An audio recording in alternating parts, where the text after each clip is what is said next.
Welcome back to the show. We are now joined by Heisman Trophy winner and Pro Bowl running back Baltimore Ravens Mark Ingram. Mark, good morning. Thank you so much for being with us today. You are here on behalf of Walgreens and tomorrow's 6th annual Red Nose Day. Why don't we start off the interview by just sort of giving us some details, telling us a little bit about that? Yeah, well, I'm excited to partner with Walgreens on this great cause, Red Nose Day. Basically, it's an annual campaign to raise awareness and funds to end child poverty. So all the donations, 100% of the donations go to help kids eat, stay educated, stay healthy, stay safe.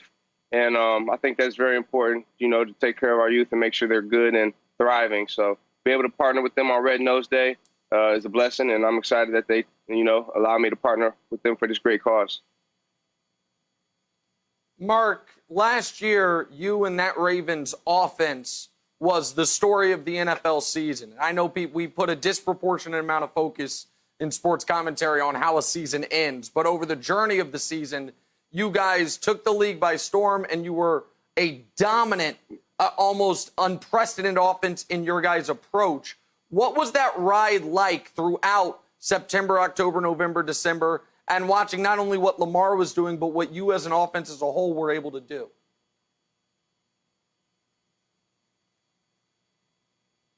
Man, we just had so much love for each other. We had guys who care about the game of football. We have guys who care about each other, great character guys who understand the value of stacking one day at a time, putting in the work so we can go out there and have success on Sundays.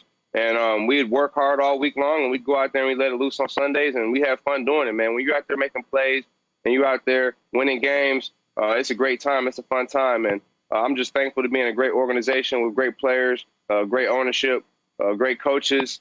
All around, man, it's a first-class organization, man, and they have a championship mentality, and it showed last year. Unfortunately, we weren't able to finish the job, but I know we've had a good offseason, and everybody's eager to get back so we can try and get that championship back to Baltimore.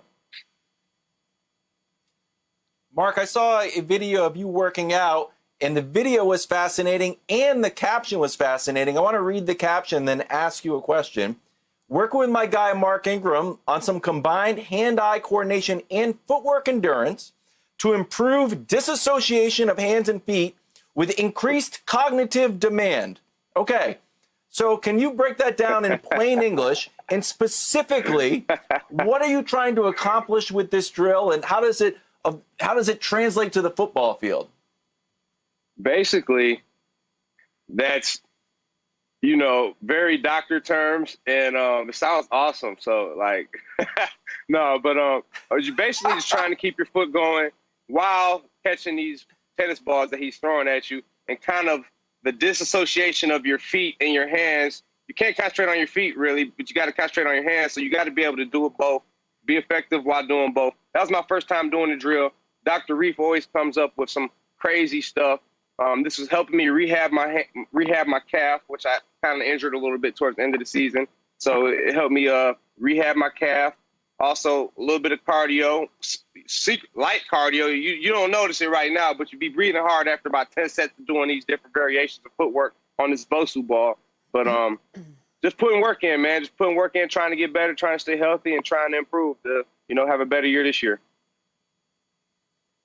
I like it, Mark, the disassociation, right? So you're not thinking as much when you get out on the football field. So your relationship with Lamar, it was really fun to watch last year. You were sort of his hype man all season long. The guy goes and wins the MVP.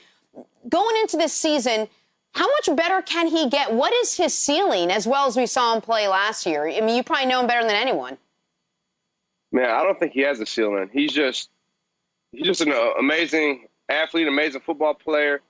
He has the drive to want to be the best. He has the focus to want to be the best. He has a work ethic to, want to be the best, And I just admire the way he approaches everything, man. He appreciates his teammates. He appreciates those around him. He doesn't think he's bigger than anybody. He's really humble. And, man, I think he doesn't have a ceiling. I think he's going to improve a lot this year. It was his second year, and last year, and this year is going to be his third year. And I think he's just going to continue to get better, continue to improve. And I think that's what scares people, is because I don't think we've seen the best of this kid at all yet.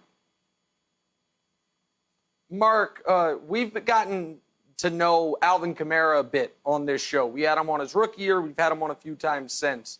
And every time he's talked about how instrumental you were in helping him learn how to be a pro, helping him become the best version of himself as a player. And he was taken, I think, with the 67th overall pick. Now, in Baltimore, you guys just took J.K. Dobbins with around the same, I think it was 55th overall pick.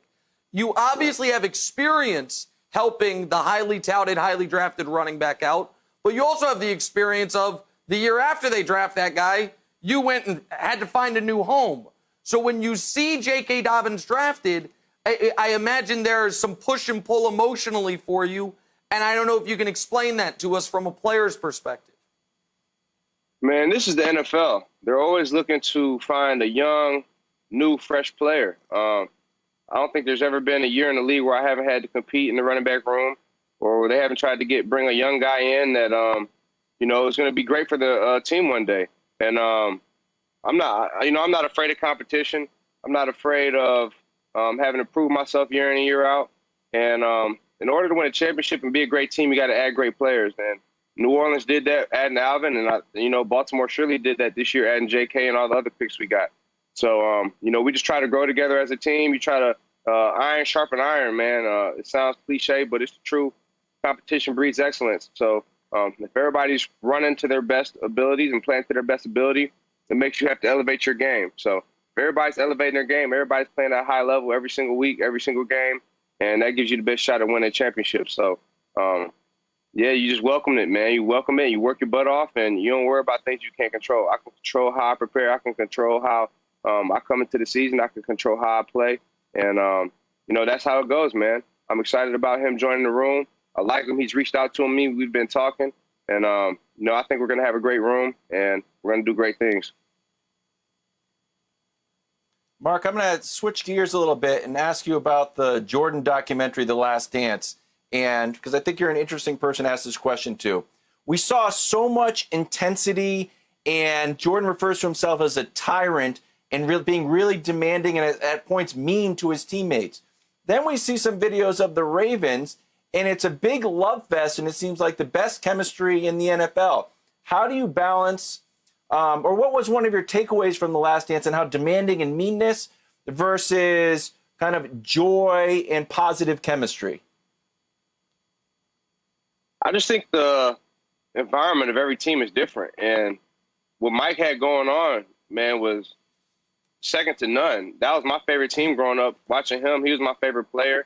And he said that, like, when he first got to Chicago, they weren't a winning program. So when people came to the Bulls, he had to make them play to his standard of excellence. And his standard of excellence was championship or nothing. So if he felt like he needed to, get at you or confront you in order to get the best out of you, then that's what he did. And sometimes, he'd let Rodman go to Vegas in the middle of the playoffs. You know what I mean? It was just, you just give and take. And, he had three-peated 2 times in a row and best player of all time. But I think it's just the environment of your team, man. You have, even if you do have, a lax feel about it, you have to have guys that understand. You have to be able to lock in and perform at your best when it's time to play the game.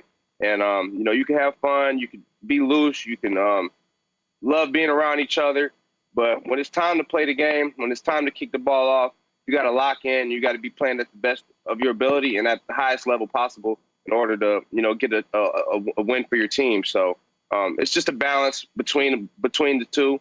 And every team has a different environment. Every team has a different personality about it. Mark, I know that week one, everyone's going to say we're focused just on our next opponent. You guys have a Cleveland team that actually was one of the only teams that beat you last year. One of the only teams that's beaten Lamar when he's been a starter. I think you're 19-3 in the regular season with Lamar as a starter. But the other game you have early is a team that I'm curious, we got about 60 seconds here.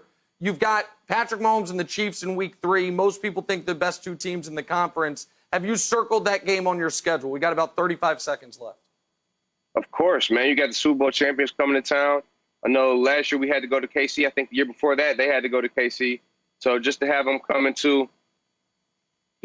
in the bank, coming to the bank. Monday night had the champs coming to the crib.